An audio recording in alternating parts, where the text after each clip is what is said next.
PMS. Asleep. They That, don't stay woke. They don't stay woke. and it's a little more like it's a little less work, believe it or not, if I leave my bonnet off or my scarf off. But if I wear my bonnet or my scarf, it like shrinks up and it's like That stuck makes to sense. the head. Mhm. So I have to elongate them and stretch them out, right? Now, to do What? that, he teases me every time people be like, "Your curls is popping." Like, yeah, all you hear in the house is shh, shh, shh, shh, shh, shh, Yo, shh. he coming for you. Because I have a bottle What with kind of different product scents do in you it. use, sis? What's your Wait. product?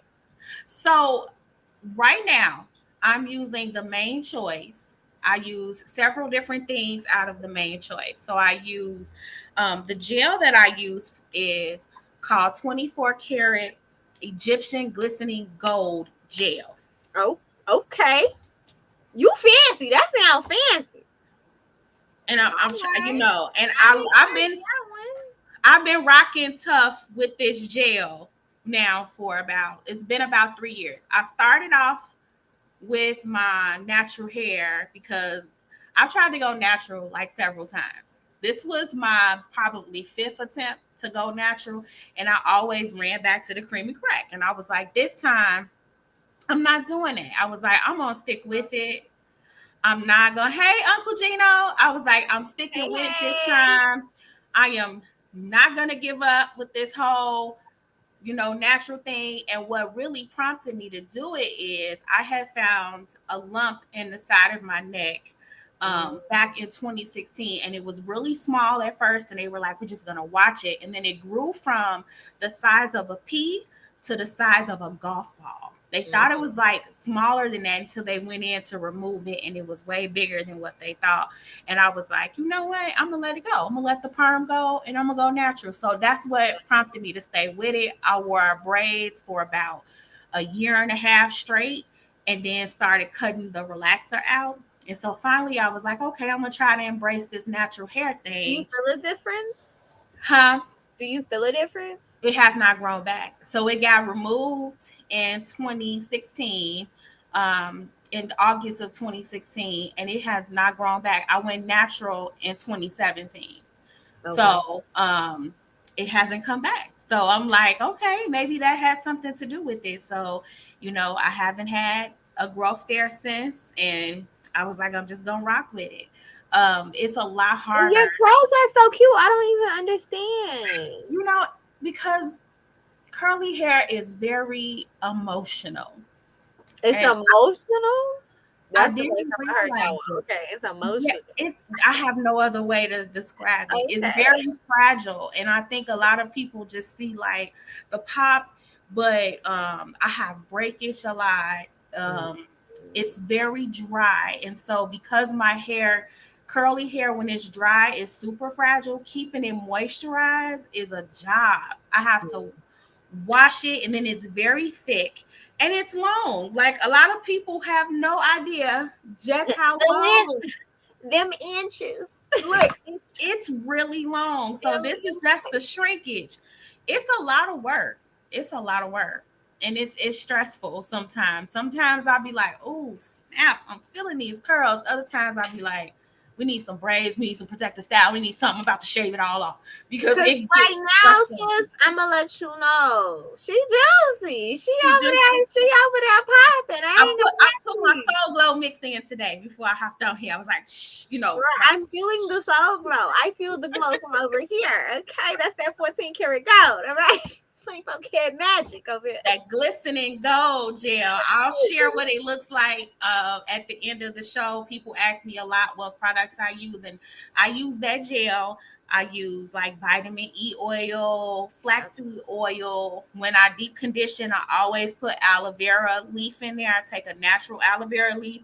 You gotta scoop the gel out. Like having like out natural hair is a whole full-time job.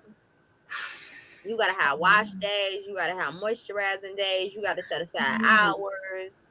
Like And wash days is all day. I literally can't make plans when I have a wash day. Like, don't, like, I can't, you know how people be like, I'm washing my hair, I can't come. Like, oh, what an excuse. No, really, I'm washing my That's hair. but it's a real Can't come. excuse. It's real life.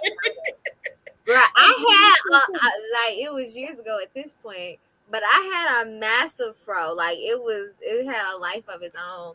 And I laughed because I say once I got my locks, I feel like my hair texture changed on me. Because I'm like, is that Freya's money? Where did that come from? Like it was just thick. I don't know what kind of C or letters or numbers that go with it, but baby, it was thick, thick. She was thick, thick. Okay, she was Yes. thick. All right. Um, and I mean, before I went like natural, actually wearing my hair out natural, I would flat iron my hair. And baby, to wash, condition, detangle, then heat protect, then flat iron me some all natural thick hair. When I did that, I don't even know how many years I did that. But then I was like, skipping up and what is fro, baby. You finna get it how it comes. Okay. And then I started my locks maybe a couple years after that. And whoo, baby, these locks, they so easy. They so easy. I've been like, because Naraya started her life journey, and I I love saw. I was like, yeah. but she's so frustrated because she has the same texture of hair that I have. So I have 3A, 3B hair, and then in some spots I have a little 3C. So I'm in the three. I have all three of the C's in there, and she does My too. head, you looking at?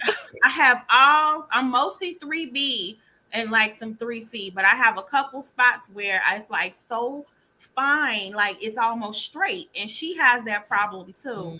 And so it gets frizzy. Her locks get frizzy real easy with even her wearing her scarf. And she'd be like, I need my locks to stay neat all the time. I said, baby, that's not the journey. That's not gonna happen. That's not gonna happen. But I love her locks. I considered it a few times, but I'm like, I have flashbacks because I'm very tender headed, and Flashback. I can't imagine somebody tightening my locks. That's not my ministry. Ooh, baby, if you get some, depending on where you go, honey, if they heavy, you get them locks retwisted and don't have them style like pulled back or something, baby. Girl, I had some braids. Head be throbbing. I can't. I had some braids one time, and the girl that did my braids put it up in a bun, and the bun was banging. It was so cute, but so was my head. I had a whole attitude. I don't know why I wanted to fight folks. I was like, "What is wrong with me?" I took them bobby pins out and took the hair down. I was like, "It was the bun. It was the bun." It's not trying to deal with that, girl. No. Well, I see we got a few people popping on the chat. You know how we do, y'all. We be talking about other stuff that we ain't really necessarily here to talk about. That's the catch up tea while we let y'all get in this room. Get in this room. Right. We just be catching up with each other because that's my sister and I love her. But welcome back, y'all. Thank y'all for rocking with us still. Time or two, a sister need to heal herself.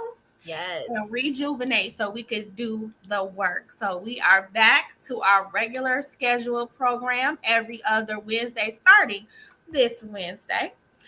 And today, we gonna talk about protection of our little boys. And what inspired this particular conversation was there is a video resurfacing again. So I saw it some time ago. I don't remember when I saw it some time ago, if it was this year, last year, the year before that, because since 2020, it seems like the continuously 1 year. So I can't really remember when stuff popped up and when it didn't. But, it resurfaced an interview with D-Ray, the comedian actor. And he was talking about how he was abused, sexually abused, raped at 11-year-old as an 11-year-old by two 30-year-old women, and how to this day it affects his own sex life. And there were so many men in the comments that thought this was funny and thought it was like a joke. That thought it was funny? Well, I think because, and this is something that you learn when you become trauma informed, right?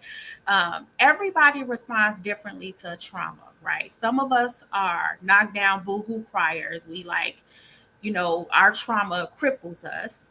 some of us may not even show outwardly that we're in a trauma state. We may cover it up and mask it and hide it. So that could be in laughter or just finding ways to joke about and make light of the situation. And then there's times where you have people that do a combination of both. But when you become a trained trauma informed professional, you can recognize when someone is speaking about something from a traumatic place, but it may not look like that outwardly. So when he was explaining the story about what happened to him and referencing how as an adult man he doesn't like to provide oral pleasure to women because he has flashbacks from being forced to do this as an 11-year-old. um he had like, he's a comedian and I'm sure that he kind of laughed it off, but it wasn't a joke.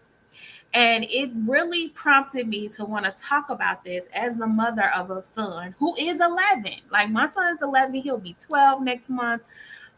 This really upset me and broke my heart. It got me so A angry. baby. Man, I couldn't even comment, sis, because I was so mad. I was just like, this is not okay. And it was a lot of women saying, like, this isn't funny. And then it just And brought like me back two 30-year-old women, like, to 30-year-old women. It brought me back what's to wrong with Boosie. y'all? Boosie, who did that with his son and his nephews, who had, strippers or whoever, he played women to come and do that to his, son and nephew about the same age. And then just recalling how I'm sure a lot of you can attest how it was a thing and it's like a rite of passage or it's cool in our male community to get you an older woman. It's like, man, you got you a vet, or I remember when How Stella Got Her Groove Back first came out. I was what, 16, 17 years old, and it was like this really big argument and debate. And I just remember hearing my mom, who my brother was about that age, and she was like, oh, I would be hot if a woman that was 40 was dating my son and was with my son, and my brother was 20 around the time the How Stella Got Her Groove Back came out. And I just remember hearing my mom have conversations about that, and it just never really resonated with me because I guess I wasn't privy to how much emphasis that is on the male community. Like, get you a vet, get you an older woman. Like, this is pushed. And so I just wanted to have this conversation about protecting our boys because boys are becoming sexual abuse victims, and it's not always men, it's a lot of times it's women. And how much this happens is very underreported because it's looked at as a rite of passage, it's looked at as being cool. Men don't feel like they can discuss that without being laughed at. I mean, there were so many men, sis, laughing about this. It was like, it's hilarious, or man, 11, he had 2 30-year-olds. Like, they thought it was cool and they were glamorizing it. And it's just, it was so hurtful for me. And I said, you know what? We gonna talk about this. We gonna talk. I see you just kind of like, you trying to take it all in, sis, because you just like, what the? Because for me, sis, it's like we the way we raise our boys versus the way we raise our girls are very different. We just got to start with being 100% transparent with that and like 100% honest. We shelter our girls to a certain extent. We over prepare our girls as far as how to be a wife or how to take care of yourself or a household, right? We Yep. teach all of these things to our girls, and then when it comes to our boys, we under prepare them for those type of things, how to be a husband or how to take care of yourself, those same things. We under prepare them, and then when it comes to protection of them, we just leave them out to the world. And if and so in a lot of cases, it's not just leaving them out to the world, it's pushing them out to the world as Mm-hmm. far as sexual behavior and sexuality. When it comes to girls, when we look at mothers and fathers and how they react to girls or daughters in that situation, is, oh, you better not wear that. You know what I'm saying? Because of how it may be perceived or how the boy may look at it. But Right. that's because we're raising our boys like, hey, you see her over there? Yeah, man. Oh, it's Yep. so we are protecting our girls from the same boys that we are raising. And it's like, okay, if we really want to see a difference in society for both our girls and our boys, we need to teach a level of respect no matter what your gender is. Absolutely. male, female, or any of the ones in between that you may identify with. We have to teach a level of respect as a person. I tell my son all the time. I tell him, as far as his body, these are your special places. This is Love. your body. Nobody can touch your body if you don't want them to. Nobody should be touching your body. If they do, let's talk about it. You know what I'm saying? I'm telling him also, Yeah. those are other people's special places. Ooh. You're not touching theirs Yes. either. Let's talk about that in itself, because that is my 9 to 5. So my 9 to 5 is I literally talk to kids in public school, throughout the western and southwestern suburbs about Aaron's Law. And for those parents who are not familiar with what Aaron's Law is, you probably have gotten like a letter from or you should have gotten a letter from your child's school that says that they're going to be having yearly Aaron's Law presentations or conversations. And so in my organization, I go and I talk to kids from pre-K all the way up to eighth grade, and then do some high school work also, where we're talking about bodily autonomy, we're talking about consent law, etc. So my kids, especially because they've been home for the past 2 years, when they're in school, I'm working. They have heard me do the programming, and the last year I was actually able to present Aaron's Law to my daughter, to Naraya's school, and her classmates. So I love it how we talk about that. And it's times where I'm just kind of quizzing them, like, especially, I know we drill that in a lot with our girls, right? But I needed my son to know that. I needed him to know the older you get, when you start dating, I need you to understand the importance of consent. And I need you to know what is consent and what is not consent. And he could tell you exactly what consent is. And he would be like, if I don't hear yes, sure, of course, absolutely, I don't have consent. And that is something that we have gotten away from. Instead, we kind of turn a blind eye and excuse certain behavior with our boys.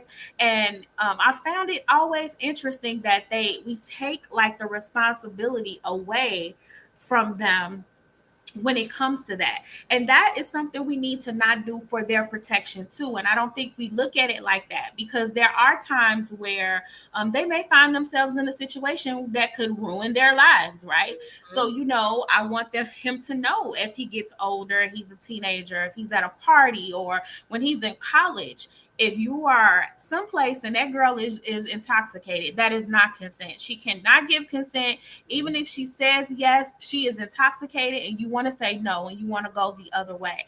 And it's super important that Walk we her have home. those, walk her home, make sure she's safe, but don't engage with anything, because she may not even realize that she told you yes. She may not meant yes, or she may have been afraid to say no. And you want to make sure that you have consent before you do anything. And it's super important, because we're not having those conversations, and we're not talking about that. And we need to be talking about that. We ought to be talking about that. Yeah. And we ought to also be talking about how, although we recognize that a lot of predators and a lot of abusers are male, they can be females too. Females, That I mean, part. they're looking at your You babies. you can be you would be surprised, like, if you really talk. I'm close with a lot of guys, and Hmm. I mean, I've always been the one that's friends with mostly guys.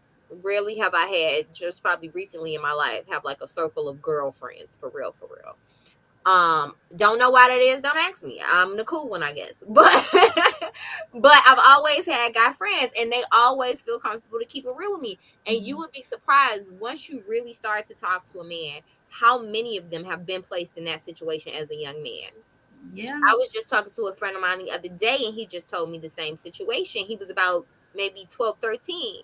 And he was like, his big brother was like, hey, you finna go do this. You know what I'm saying? Like, Yeah. you mentioned Boosie, like paying strippers or random grown, I was finna curse, women to sleep with little kids. And it's like, Yeah. that's a crime. One, that's number one. And It's it's illegal. not okay, bro. These are children. They should decide and determine when they are ready and who they want to share their bodies with. Just because they're a man or a male or whatever does not mean that their decision should be taken away from them just because they're a certain age. They could be a virgin for however long they decide they want to to be. It's their And body. they should be. These are Right. kids. They like we talk a lot about not exposing our little girls to certain stuff. Like it's always this movement to keep your little girls, right?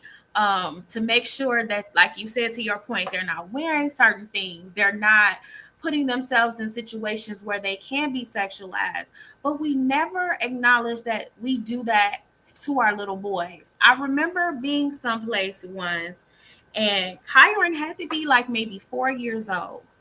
And I want to say we were at like a repast after a funeral, and he had on this cute little suit. When he was a little man, still now as an 11-year-old, my son loves bow ties. He loves to dress up. Like this boy wanted to wear a bow tie everywhere. So I kid you not, everywhere we went, he had to have a shirt where he could wear a bow tie. It was That's just your his thing. casual bow tie. That's your dressy bow He tie. had them in all colors. Like if Sporty you bow tie. let me tell you, he still has them. It was just his thing. And we were at this place, and he was kind of, in his little suit walking around. And a lady was like, "You are so handsome. You are so sexy in your little suit." She was like, "You're gonna be my little boyfriend." And I was like, respectfully, no, don't do that.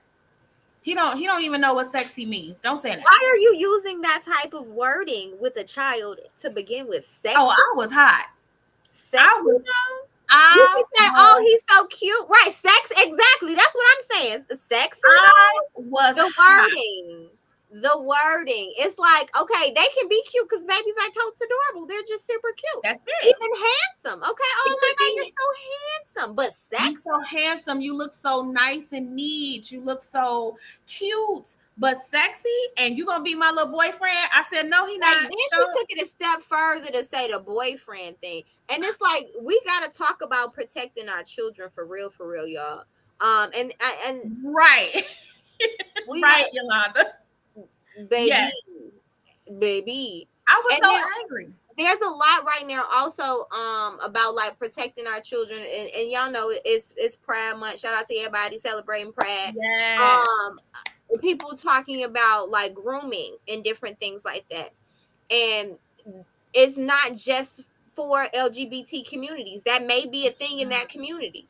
But also just in regular everyday hetero communities, there's also grooming that's very much so All happening when the you have these time. older people with these younger children and or teenagers, still children when you grown, that you are around with sometimes, let's just be 100% honest, even sometimes in the school system you have people that work at the school and teachers in relationships with students at the schools. All Like, the we time. have to be mindful that we have to let our children know the real of what's going on in these streets so that they can be aware of it. We also have to be mindful of the people that are around our children, because like I said, sometimes it's the fathers, the siblings, you know what I'm saying, that's pushing these type of situations. And specifically we're talking about our young boys, but for our young girls too, it's family members or people close friends even,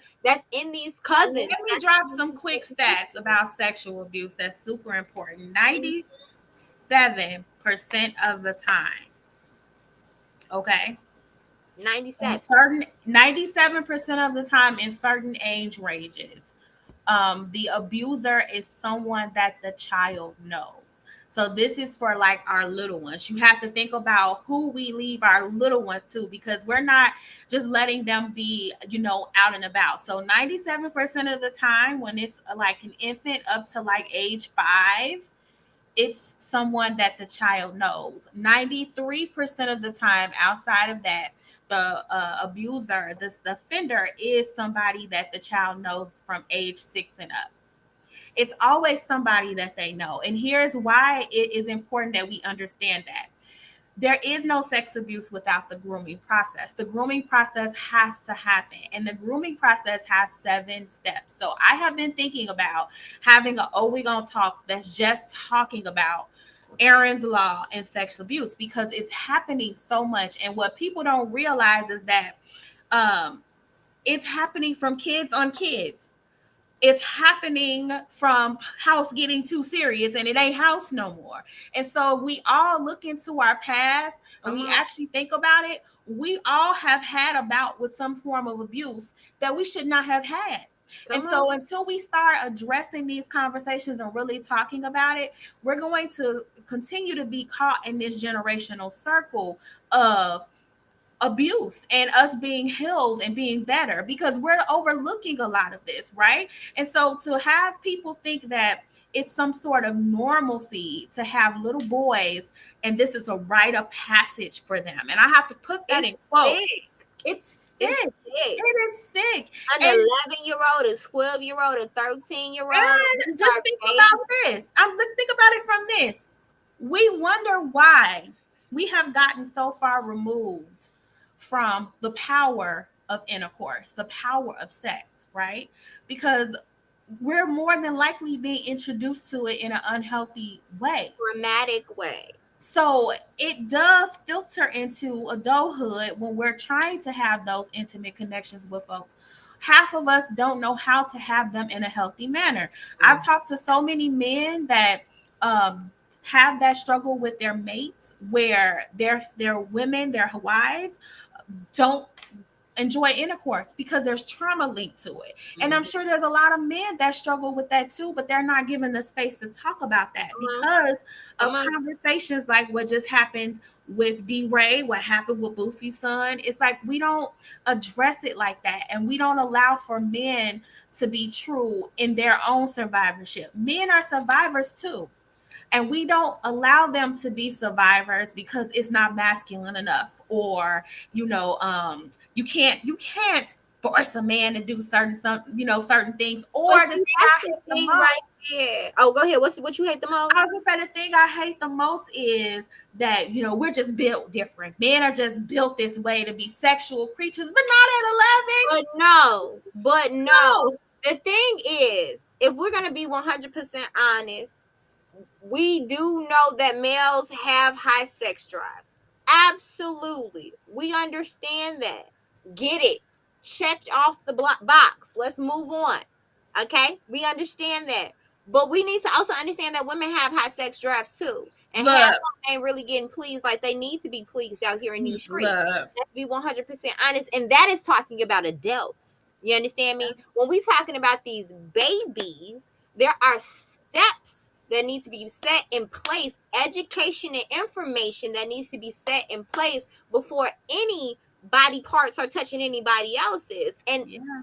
still, the fact is, it should be their choice, not anyone else's, not anyone pushing Everybody's choice. Let's put that anything in else. there. Everybody's choice. We It all should have to be given consent. everybody's choice. It should be their choice. Whomever is interacting in that moment, decision, relationship, not relationship, whatever that situation is, it needs to be those people's choices. And when we're talking about babies, there's so much that they don't know. Mm, mm, mm. Urges and feelings, of course. They're going through puberty around that time, body's going crazy, they ain't knowing what's going on. That's where information and education needs to be taking place. Actually, it needs to happen before that.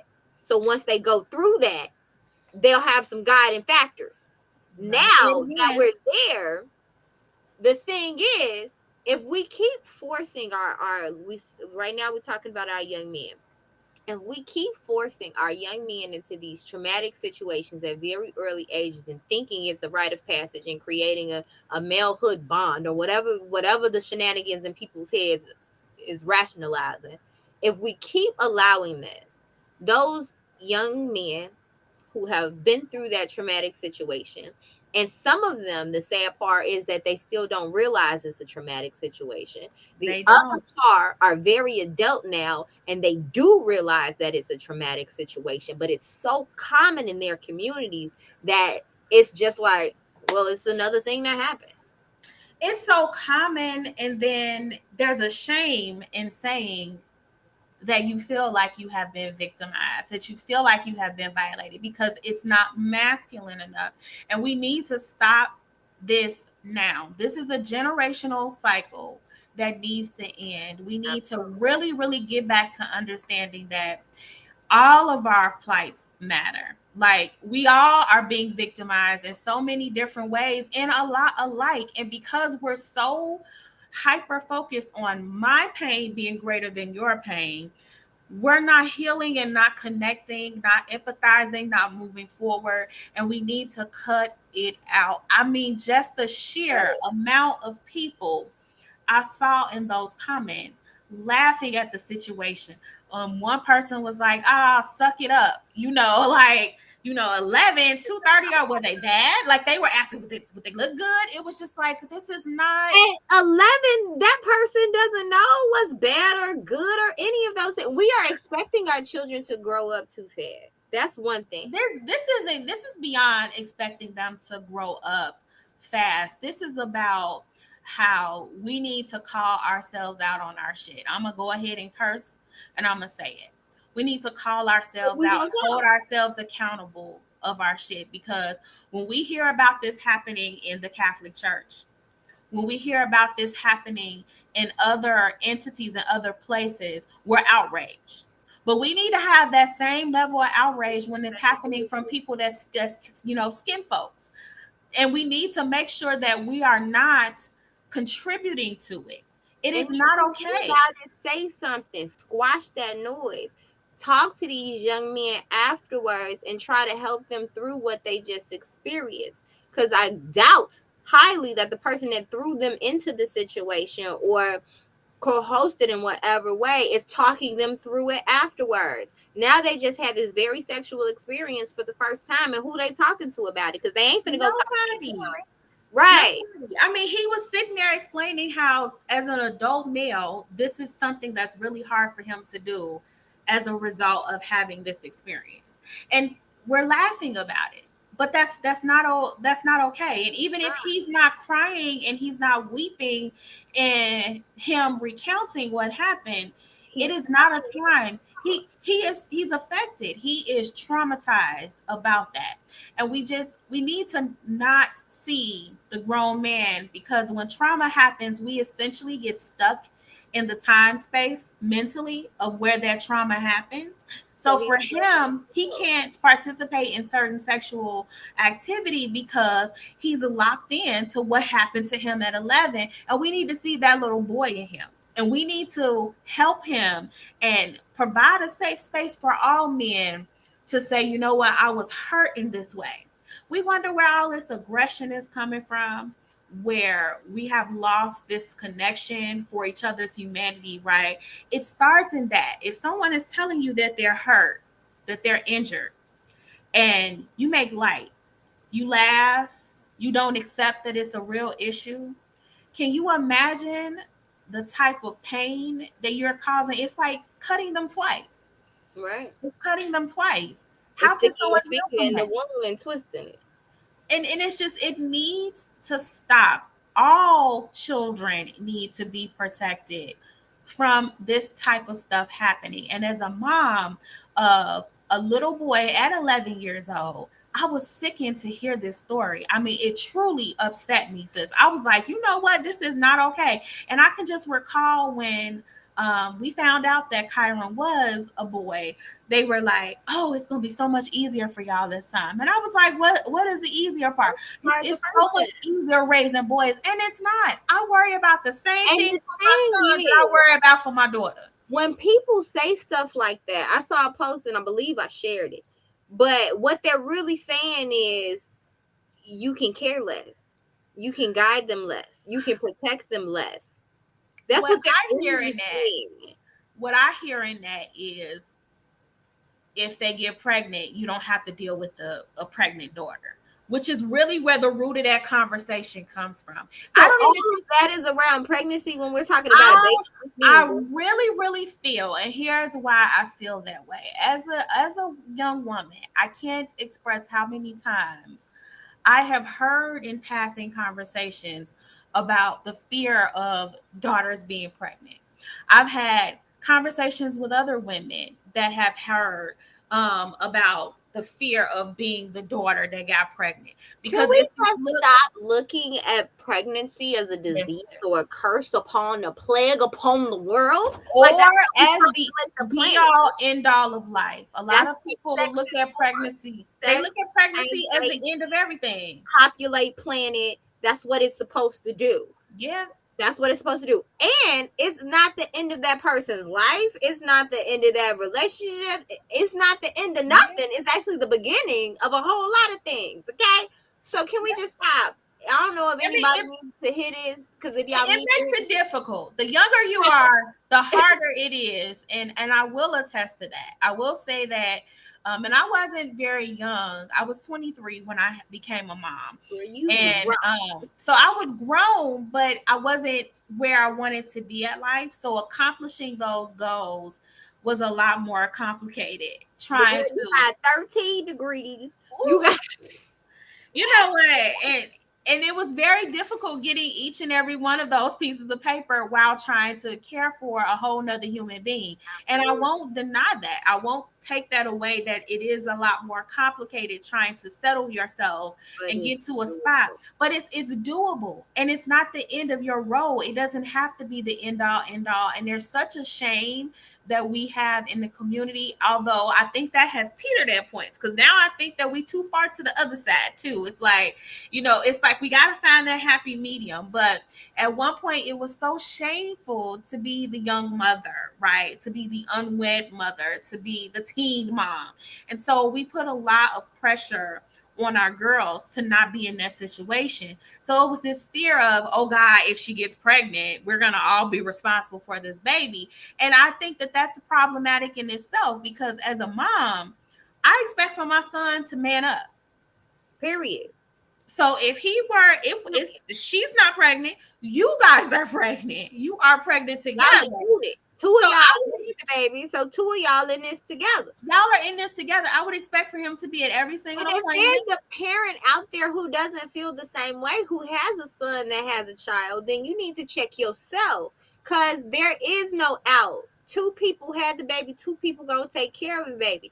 If they're not living together or in a relationship, he may not have the baby 24 hours a day. But if that mama needs to work, if that mama needs to go to school, and he ain't doing nothing, he got the baby. He also has responsibilities. He better have a job, because now he need to buy diapers, wipes, take care of doctor visits and everything else. You better be at every appointment, showing up at the school, PTA meetings and everything else. This is y'all baby. All of that. But we teach our society in ways subliminally. We don't even realize that we're doing it sometimes, that we reinforce the mama's baby, daddy's baby. And we have to really stop that. So when we talk about it being easier for a boy, I think that that's very misguided, because I worry about the exact same things for both of my children. I worry about both of their safety. I worry about someone harming them physically, whether that's abuse, sexually or physical abuse. I talk to them continuously about the same exact things. There is no difference. There is no discrimination when it comes to the type of the But see, conversations that we're that's how having. I feel when people say that boys are easier. It's because they don't come with that same energy when it comes to their boys. They're saying that you don't have to raise them. You don't have to care for them as much as you care for girls. You don't have to guide them as much as that. Just how I started off the conversation with literally the basis of, we over prepare our girls to be wives and take care of themselves. We overprotect our girls, but we don't put that same energy into our sons.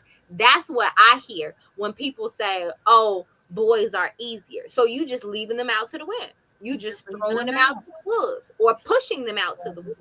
Facts. That's what I hear, because that's the exact conversation we're having. When it comes to our boys, when it comes to their, not only their well-being, because let's just be honest, yo, I'm in the dating world right now. Let's be I honest, just yo. because sometimes you dance, sometimes you ain't. Listen, I'm trying to. They gotta be the right ones. Okay. You know what I'm I saying? understand. They gotta be the right ones, because I'm gonna tell you why. Because some of y'all mamas ain't teaching y'all how to step up and be a man. Some of y'all mamas ain't teaching y'all how to take care of yourselves, let alone nobody else. Some of y'all mamas and daddies, don't get me wrong, the papas too, because I ain't biased like that. Y'all daddies need to show up and teach y'all some things too. It ain't all on mama. Y'all mamas and y'all daddies ain't showing a lot of y'all how to step up and stand in your manhood, or even what that is. And that's probably not their fault, because nobody probably told them or showed them. But it's a cycle. But the thing is, at some point, it has to break. It has to shift. We need our men to step up and be amazing and excellent as they are. We need them to be protectors, like Dre said in the comment, as his role as a teacher. He's like, I'm here to protect. He is a protector. Our men are our protectors. Not only do they need to protect us as women, but we have to protect them, because we protect them in a different way than they protect us. We got to be real about it. But we need that balance to take place. And right now, the scales are tilted. You got the women protecting, providing, taking care of men like they taking care of children, but then the men don't want to be treated like children. And then you got all of these things. That's a whole nother we gonna talk. We gonna talk about that too. Show, but can we talk about it? So we got these men relying on women to take care of them, and I mean, there's studies backing this. I'm not just talking out the side of my neck. It's studies showing, not just black men either. Men that rather with their job be homeless. Men that rather move back in with their families and their mamas, not even like families, like wife, whatever. They mamas. Move back in with their mamas and living well underneath their means because they don't want to work. What? It's studies proving this, y'all, and I'm not just saying black men. It's white men too, and others too. It is part of why we're seeing a lot of what I call the great escape from marriage. There's like a lot of women that are just like, I don't want to be married, and we see a lot of those conversations happening on social media too, while a lot of women just don't want to get married. And we're gonna have to talk more about that and what it looks like and what it feels like for the vast majority of women in marriages. It doesn't feel like a benefit for a lot of women when it comes to having a family, among other things. And we have to get to the root of why it is like that. Who do you go to when your abuser is supposed to be your protector? And we need to really, really, really express that. We need to really have an open, very pure conversation about that, because we can see that theme in so many aspects of why we're falling apart as a community. Even in this conversation about protecting our boys, we have, as women, we are taught that we are the nurturers, right? We're the ones that nurture and care about you, and we're going to provide a certain level of safety that you wouldn't necessarily be able to get from a masculine energy, right? But what do little children do when that nurturer is actually their abuser, is actually their tormentor, is actually the person that is inflicting the trauma and the pain? And we need to hold our others accountable for that. So anytime that you hear, if you ever come across a situation like mentioned before, where someone told my 4-year-old he was sexy, you need to check that person. Check that. You need to check that person and say, that's not appropriate. Why are you even using that language with a 4-year-old? And I hear it and see it a lot. What is wrong with on social media? Parents that actually talk about their own children with that language and not understand the connotation to it, and how you're already reinforcing hypersexuality in our communities, and we don't need no more of that. We have enough. Even with some of these outfits, just a quick sidebar, just real quick, I promise. Go ahead. No, we gonna talk to us. You ain't gotta apologize. Do that. Because I know it's not the topic, but some of it is. But some of these outfits y'all be having these kids in, they is not 30, 21, 18, because some of these 15, 16-year-olds should be wearing some of the outfits they wear. But I'm talking about the babies right now. Why y'all got them in belly tops? So here's the thing. And fitted. No. Foolishness. Cut it out. In my opinion. Do what you want. I think it depends on the type of belly top. And here's why I say that. I think of Winnie the Pooh, right? Kids can be I love that kids have like those little tubbies, the little tub stomachs, right? And so the problem isn't necessarily what we're doing or how kids are dressing. The fact is that we are trained to believe that that's sexual. That No, is the see real issue. outfits, cause they have miniature outfits that they put these kids in. And again, I think that it really matters about what That we sounds true. associate that with. And yeah, I see you because Yolanda's like, we talking about I take. No, I say that because it's really important, because without even realizing it, what we're doing is reinforcing that whole like rape culture in a lot of ways. Well, if you didn't have this on, then no one would touch you. If you I didn't ain't do saying this, that. we would look at you that way. And we need to really reprogram ourselves to not look at everything sexual. Like everything is sexual. And it really is a problem, and we need to look at it more so like that. It's kind of, I hear what you're saying. Certain things I don't want my children to wear. There's certain things I don't want Naraya to wear, but I also want her to understand, as someone who knew me in high school, I was out here, okay. I came to school with low cut tops. I had on tight clothes, and I wish the fool would tell me that I was out of uniform or out of dress code, because I wore what I wanted to wear. And my parents were staunchly against it. They were so frustrated. Why you gotta wear that top? And see, Why at you that gotta have this point, on? you're a teenager. But if we're gonna start getting into dressing and how we need to be mindful of that, wouldn't that be more of an issue as a teenager? Because then they're starting to get their womanly forms. They're starting to get certain things that can especially be sexualized, For right? me, it's not so much of that. This is why I'm saying I'm not with the rape culture, of course not. But my thing is, let that child be a child. When you have them wearing heels, because they got baby heels out here, y'all, you got them wearing heels, you're choosing this for them. They probably want to be in some raggedy jeans and a t-shirt playing in the mud, but you got them in this high fashion mini skirt and all this other stuff. Now, if they like, yeah, I want that, cool. As a teenager, you're making your choice for your body. You like, hey, I want to wear these low ride jeans with this bro top. Live your best life, sis. That's for you. It's not for me. It's not for me to say, I because don't that's know, your sis. body. I That's don't your know. body. But as a kid, I don't think we should force that type of stuff on kids. And for We me, shouldn't force.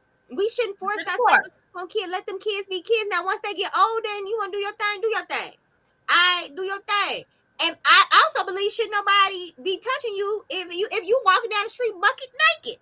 Shouldn't nobody touch you. That's your body. And Okay, here's where I feel like we need to be mindful of where the line comes. Okay, and here's why. Because I shared a story, I think it was at the panel, about how when we found out that Naraya was a girl, I was very sad because I was so afraid for her and what her life was going to look like as a girl. It wasn't that I was sad to be having her. I just felt like, oh my gosh, this world can be very cruel to women. And I was so worried about what her reality would look like. And that was scary for me, right? Because I know my own trauma.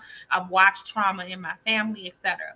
And I shared the story both at the panel and I think here on Facebook. And it's so weird because it just came up in my Facebook memories today about how Robert was just like, I'm excited. I'm glad, she's gonna be fun to watch, playing in your dressing up in your clothes and wearing your stuff, wearing your makeup.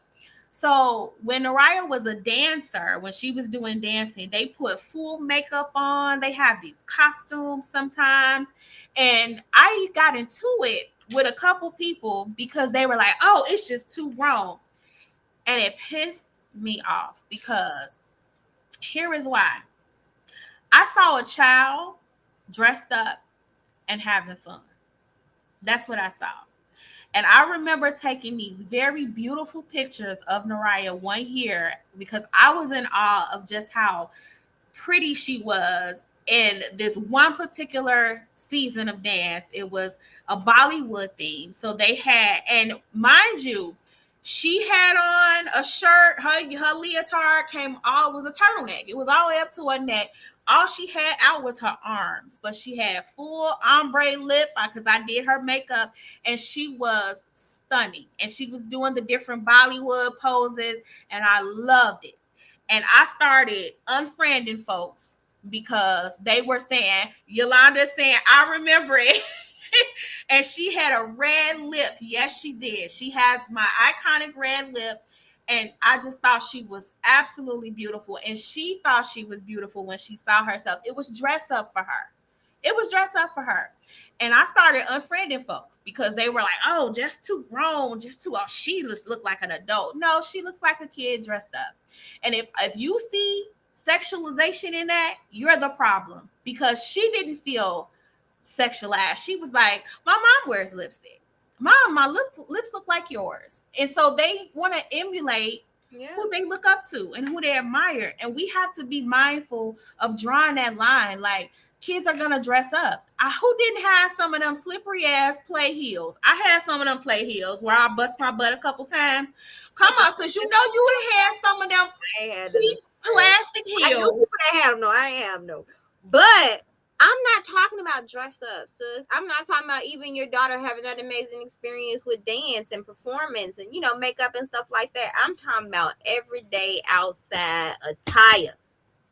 That's what I'm talking about, me personally. But at the same time, again, that's just my opinion. Everybody gonna get it how they live, and I don't judge nobody for their stuff. I'm just saying when we talk about our children and protecting our children, we also have to understand that pedophiles exist, or we wouldn't be having this conversation. They do. But who do we address about that? Where is the problem? Because I don't think it's the problem in kids wanting to wear or teenagers wanting to wear certain things, or even, at 11-year-old, when you're going through changes with your body, that's when puberty starts to happen for a lot of young men, etc. But that isn't their fault that they're starting to, go through that change and their bodies are changing, or they may even be curious about sexual activity. The problem was those adult women taking advantage of that. And that Absolutely. is where we need to keep our focus at. We need to keep our focus on the people that are taking advantage of these situations, because there are absolutely pedophiles, just like there are absolutely robbers out there. There's absolutely murderers out there. But we still should have a space to live out loud and find ourselves and be ourselves and not on other people's terms. And I feel like this is no different. The person that is responsible are the abusers, the offenders. They are wrong. And Also, the people setting up the foolishness. no, I was going to say they are also very wrong. the people that only are person that's not wrong is the child in this predicament right here. Look, say it again, because I don't understand, and we have to make sure we protect our boys, because this is why. Going back to what I was saying before about how we need our men and the balance and how we protect each other in different ways and all these things. Society is set up the way it is, and I'm not talking about Western civilization and culture, because that's some words that I'm not gonna say right now. That's curse words. But society and culturally, if we looking at, let's look at, y'all know me, let's take it back to Africa, okay? But why at the beginning, all right? If we want to talk about real rites of passage for young boys, can we really take them through authentic rites of passage and showing them what manhood is, what their responsibilities in a community and a culture is, what their job or role is to play, not only in a household, but in a community? That type of rites of passage is what we need. But I said, remember, I was saying information needs to happen before sexual intercourse or actions happen, because before puberty kicks in and these hormones start going crazy, we need to prepare them for that and let them know this is happening. Things like what you were doing, going into the schools and letting people know what's going on, right? Because what you said earlier, sometimes it's not the adults, sometimes it's other kids, and house going a little too far. We all could probably attest to that.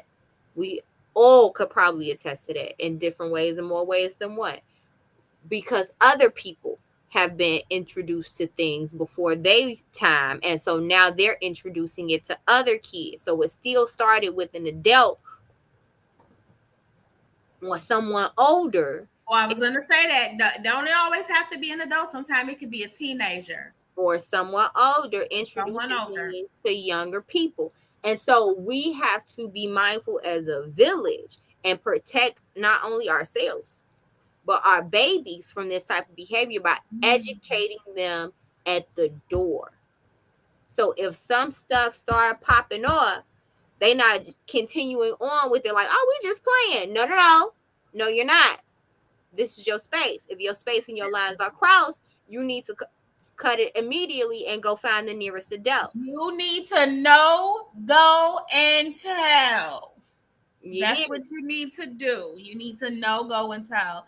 You need to Understand, say cut it, no go talk to and the go and nearest talk to adult. somebody. And And, then and direct you it to as the an adult need to be approachable in that. And you need to believe your child when they do know, go and tell, because that's the other side that we need to talk about is that when you do have a child or you have a person that comes to you and says, I've been hurt, you need to believe them and you need to be willing to protect them further and make sure that it is not reoccurring and happening to them again. And that is something that we don't do. We sweep a lot of stuff under the rug, and now we got this big old lump underneath it, and we tripping all over it in the room. And when really it doesn't belong under there in the first place. We our need to boys address and it our girls. for our boys and our girls. But just imagine, even in this situation, sis, like how many boys probably have gone to someone and said, this happened to me. And can you imagine being 11 and your dad or your uncle or your older brother telling you, oh, that's good, and giving you a pat on the back when inside, as an 11-year-old, you didn't feel right doing that and you felt sad and you were hurt and you were told, good job, that's okay. It was nothing wrong The with that. confusion. Can you imagine the level of disconnect that a young child had to have moving forward in adult life to cope with that and to not succumb to those emotions of feeling abused? And that's why we have so many issues that we have as an adult, because the children that these things are happening to become adults. They become us. And so if we're not understanding that these traumas are happening or have happened to us and they're actively working to heal them, which most people are not, let's just be 100% honest. We just going through life out here. We cannot fully engage in relationships. Sometimes any relationship, not even just talking about one-on-one dating relationships, but it rolls over into family relationship, friendship relationship, all types of relationships that the trauma rolls over into. But specifically, if we're talking about a dating or marriage type of relationship, and these types of sexual traumas or traumas in general have not been addressed, hurt people, and hurt people also don't a lot of time, not all the time, a lot of time don't understand how the trauma is affecting someone else. And then if you got two parties with trauma cohabitating together, then we don't even know the other person's traumas a lot of the times. And now it's just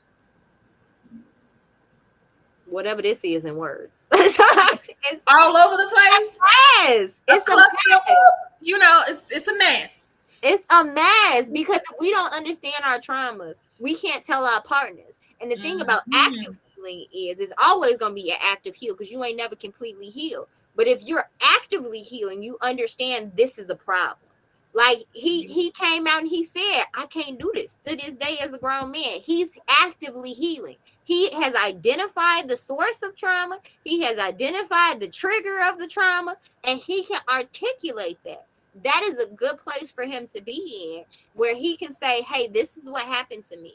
And because this happened to me, I move now in this way. You know what was really sad about that whole conversation is even the guy interviewing him was laughing. Even the interviewer was laughing about it, just like, you, so you saying to this day you can't. And I'm like, it was such a sad moment for me because although D-Ray wasn't like boohoo crying, it was very clear that he was affected and he was expressing that he was affected. And to watch someone sit there and kind of make light of what he was saying because he wasn't like unconsolably crying, it was like, what? What But is I also happening? think some people don't know how to react in those type of situations. It's wrong still that they laughing, And it but can I be don't true. think they know how to react, especially like in an interview setting. And it's bad on the interviewer's part because why are you laughing at somebody's pain? That makes no sense. But and that may be true, but then that makes me even more sad because we need to get comfortable with knowing what to say. And the thing to say would be that was messed up. And That people wasn't are okay. uncomfortable in those type of situations when people are expressing trauma. So a lot of the times when you're uncomfortable, the next thing to do is laugh. The laugh, maybe joke about it in some other aspect, but just if that happened to him as an adult, I can only imagine what it was like for him at 11 trying to tell someone else that this happened to him, that it happened to him. And Yeah. how many other 11-year-old boys and younger and older that have similar stories and has gone to somebody and expressed that, this happened to me and was looking for guidance or permission to not be okay. And they were made to feel like they ought to be okay. Like this was a wonderful thing, even though it felt bad. What type of message did we send those boys about sex? And then how can we take those experiences and connect them to why there's so many men able to go out and have sex with so many people and not have a connection and not or regard or care or produce children and not provide as a result of that Those intercourse? men have sexual trauma in some form or fashion, and we look at that as honestly a good thing. A lot of situations men are in are not healthy sexually, and we look at it as a good thing societally. Like you said, they getting high fived and pat on the back for being with older women at younger age, grooming again. You also have it where they sleeping with umpteen 15 different women and Hmm. unprotected and having these babies, and we high fiving. And it's like, okay, when are we going to say enough is enough? And as women, we got to stop allowing certain things. As men, you got to start speaking up on certain things because Hmm. it will not continue to happen. If your homie comes to you like, yeah, man, I just did this, that, and the third, and you like, dog, that's bogus. You shouldn't be doing that. You It should. will not continue to happen if you know that man just did this, that, and the third, and you still let him hit. It won't continue to happen if we start putting our foot down on this type of behavior on both parts, male and female. We both have to say, this is not cool. This is not the behavior we want to represent us. This is not how we're going to continue our community. This is not how we're going to continue to heal our families because that's not healing. But first, healing has to become the goal. Love has to become the goal. Unifying has to become the goal. Uplifting our community has to become the goal. And that all starts with healing. And until people start actively healing, it's sadly gonna be more of the same. But that's why situations and spaces like, oh, we gonna talk is so important, so we can have these conversations, and then bringing these type of conversations to the street, because people who come into this room, you know what I'm saying, they actively heal or looking to actively heal because they And come into they these. come in to have the conversation, which is what we need to do. And we need to not shy away from these conversations anymore because that is why we are where we are. And just to add to all of the things you mentioned about the healing process and the goal, we need empathy back. We have totally stopped empathizing with one another. And I get it because sometimes like empathy, you also take on some of that vicarious trauma and that vicarious emotion, but it's what keeps us connected. If I can see you as an extension of me and what I would want for me, and if I was in that situation, how that would have made me feel, you move different. You Yeah. care a bit different for your fellow person. So I really want to see us doing that, especially about our little boys, because they are so not being protected right now. We're not protecting them. And this whole conversation and the conversation with others is a reflection of that, just how underprotected they are and how we contribute to toxicity and the toxic And we masculinity. can change that. We can change. We can actively change that by having these type of conversation with our boys at a very early age, and then monitoring the men and the boys that they're around, because we can have these type of conversations, but they can still get forced into situations depending on who you have around your children. Being mindful of who you have around your children is so important. Communicating and educating your children and having these open conversations and knowing that they can talk to you is so very important. Yeah. So very important, so that if something was, and God forbid, to happen, they can come to you and you can squash a situation and walk them through and help them through a situation. But Indeed. they can also maneuver themselves out of situations if they're informed. That's facts. Well, we have reached our hour mark. I surely have missed being back talking. Sis, this was a good conversation. We Yeah. rackety back. We backety backety back, right? So just a reminder, we are bi-weekly, so we are every other Wednesday, same bad time, same bad channels at 8 p.m. We are also always looking for people that want to come and have the conversation with us, that wants to be also talking about some of their generational traumas that they're healing from. So if there are specific traumas that you wanted to talk about or have us talk about on Oh We Gonna Talk, inbox us. Like, inbox us. We want to talk about them. We And thank definitely y'all for being here with us and tuning in.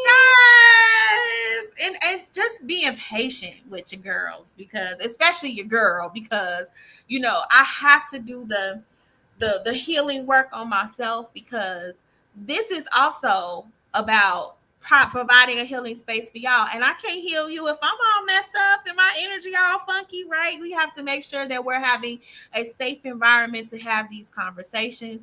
So when you see us not up and running, just know that we're each taking the time to work on self, because we not just talking the talk, we also walking the walk. And whatever it is that we're approaching you about in love and in care, we want to also be applying that to ourselves and doing our healing space and our healing work also. But just thank y'all for always rocking with us when we do go live. Don't forget to share. Share, share, share. We're on YouTube, we're on Twitch, we're on here on Facebook. Hey, And Kari. hello, Kari. Thank you. Thank you. Thank you for giving us that confirmation that it was nice work. And so join us next time. But before we go, sis, what's your closing thoughts on protecting our boys? What you got? Man, let me tell you something. I'm raising a young God over here. You Listen, know me I talking hear to you. you? I determined that before he was born. I say I'm raising a young God, and I'm moving in that way. And to me, what that means to me is knowing that he is protected mentally, physically, and spiritually. Knowing that he is prepared to walk in his human God form on this plane, spreading peace, love, and protection to everyone that he comes in contact with. And so that's preparing him and understanding him with the knowledge that the world isn't always going to be a beautiful place, though it is beautiful. He has to not only protect himself, but people around him, and knowing what that means and how to do that. But also how to articulate exactly what it is he needs, what he don't need, what he won't. It's irritating, baby. It's irritating when you raising a child, period, to use their voice, and they use it on you. You be like, not to me, but to everybody else. But girl, let me tell you, I be both excited and then like I be having mixed emotions when that happens to me with either of them, because I be like, wait a minute now, I want to be mad, but you're doing exactly what I This is what told I you to do. taught you to do, right? You And said so what you he will said. tell you no. He will tell you no. He will set his boundaries, because mommy didn't set boundaries for a long time. Woo, Mommy's still child. working on it. You know what I'm saying? And so he will set his boundaries. He will tell you no. He will not be a people pleaser, and he will speak up for himself. And that's what we have to do for our children and our boys, giving them a voice, giving, even when it's with you or to you, giving them a voice, because in that voice they will have that same autonomy when it comes to their bodies. No, I don't want to have sex with that person. 11, 12, 10, however it is, if they try to get forced into a situation, no, I will not have sex with that person. I'm not going to go with what you think I should do. This is my body. Giving them the audacity and the wherewithal to say, this is me and I'm okay with that, and if you not, get gone. That's the type of energy we have to give our children and our boys, as well as our girls, but specifically our boys, because quiet as it's kept, a lot of our boys go with the okey doke. Mm-hmm. They get caught up in a whole lot of mess following behind somebody else trying to fit in. Quiet as it's kept. We put that on our girls a lot, but quiet as it's kept. That's how our boys get into a lot of mess. It's So true. giving them that confidence and that voice to use their voice and say, no, I'm not good with that. And being able to be okay with walking away and other people not understanding it. See, that's what it is for me. And my closing thoughts, it's about teaching my son that he's worthy. I don't think we tell them enough that they're worthy. And there's so many messages out there for little black boys and little black men that they're not worthy because of our own traumas. And I need my son to know, yes, the hell you are. You Come are on, absolutely worthy of everything. You everything. deserve it all. You deserve peace. You deserve respect. You deserve love. You Yes. deserve empathy. You deserve Thank grace. You deserve it all. You are, in fact, special. Now, you're not the only special person in the world. We all have some specialness about us, you. but you are special. You are special and you matter. So, for me, that is why it's so important having this conversation today, because I want him to be reminded. I love that when he see me setting up this computer on Wednesdays, he's like, "You done your show?" Yes, I'm doing my show. You doing And he listens and he's listening. He eavesdrop on the show. So he hears a lot. He takes a lot away from what we talk about. And sometimes we talk about it together. I want my son to also, and piggybacking off what you said, have that voice. Know that your mother and your dad and everybody else in your family circle, in your village, are here for you. And you can come and talk to us. You can come and tell us, and we're going to believe you. Yeah. There's nothing you're going to tell me that I'm not going to take your word for it. I'm going to believe you. If you come and you tell me you've been hurt or somebody has done something to you, I'm going to believe you. And I'm going to figure out how to make sure that you're protected moving forward. And we need to make sure that we're showing up to protect our boys now, because those unprotected boys are growing up to be very angry, very resentful, Yeah. very careless men, because they're approaching the world like nobody protected me. Nobody cared about me. So why should I care about anybody else? And we Because need those to break that. boys grow up to be men. They grow up to be men. So I need my son, my nephews, and all of my babies that didn't come from my womb, but are still my babies, Come to on. know that you are worthy of protection and you are worthy of safety. Nobody should be hurting you in this way. And if this has happened to you as a child, it was wrong. It was okay for you to feel that it was wrong. And it's okay for you to admit that you've been violated and you've been harmed. It's not a joke. It's not invalid. And it So doesn't make you lesser. it doesn't make you lesser. It doesn't make you lesser at all. So those are my closing thoughts. I love y'all for joining us tonight. Don't forget to share, y'all. Please share and then be looking out very soon. I will be having all of our shows uploaded to Anchor very soon. I'm in the process of pulling them down so that you can just listen. Maybe you can't watch with us on Facebook and have it like going, but you could play us in your car on your commute, someplace. So coming very soon. And I started the TikTok, so we gonna start Oh, having we little TikTok TikToking. nights. We But y'all gonna TikTok. have to bear with your girl, cause I like to think I'm 25 plus, but I'm not that good with TikTok. I'm trying to figure this out. TikTok. Girl, I still can't use Snapchat, so I don't know what I'm doing on TikTok. I'm Got gonna need a a tutorial. But Snapchat, a Twitter. What I know TikTok? a little bit about Twitter because Robert's he's a Twitter bug. He loves to tweet all day. So I learned a little All bit I from got is Facebook and Instagram. look, and those literally the only one I know how to work is Facebook. I don't even know what I'm doing on Instagram. I couldn't even set up an Instagram live. I'd be like, what? I got the gram. If you need help, I got you on that one. Look, Yolanda said we on TikTok. That's what it sounds like when we get TikTok. age where we be getting stuff wrong when it comes to names. But we almost to retch around or retch it off. I'll be like the book of the face. The book of the faith.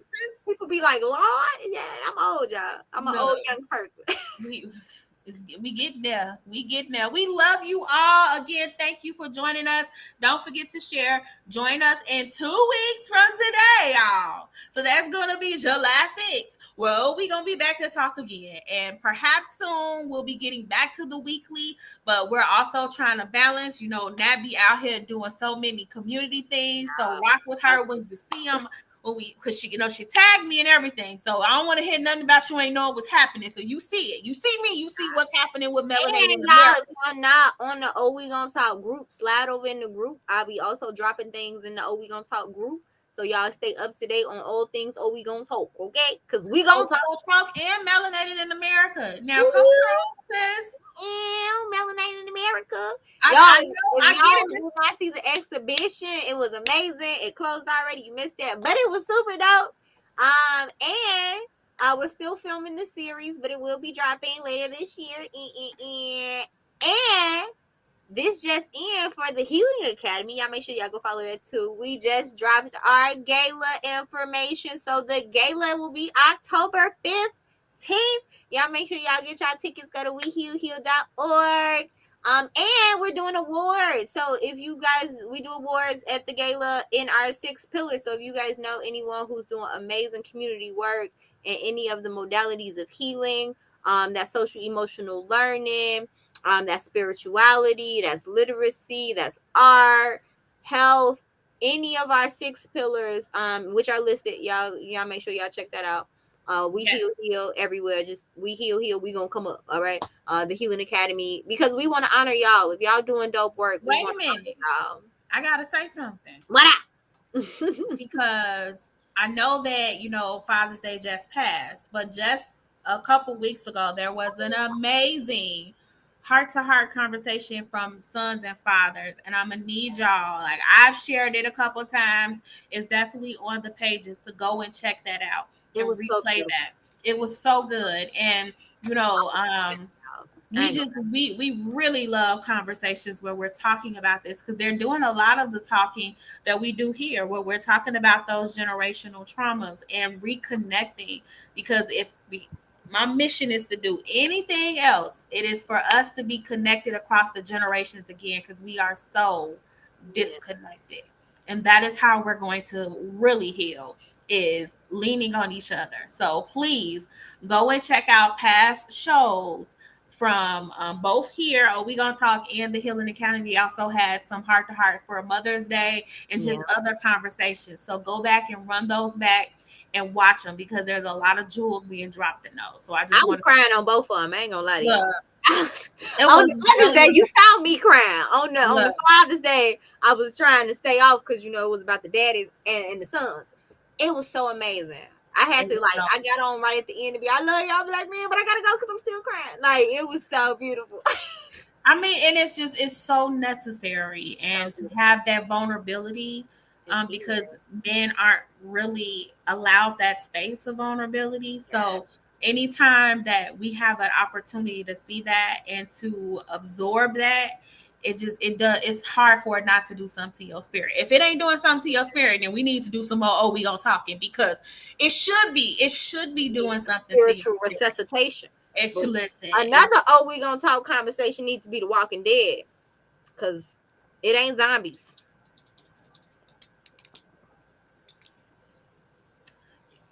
You Don't get me spiritually woke? started. Is your Don't get me spirit alive? started. Is your spirit alive?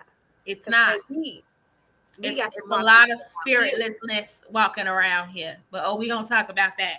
We gonna get off here, y'all. We love y'all so much. Thank y'all for rocking with us. We know it's Wednesday. We know if y'all like us, we tired. I need to go to bed. I'm gonna have me some water and chill. And some water and prepare for bed. We love you all so much. See you in 2 weeks.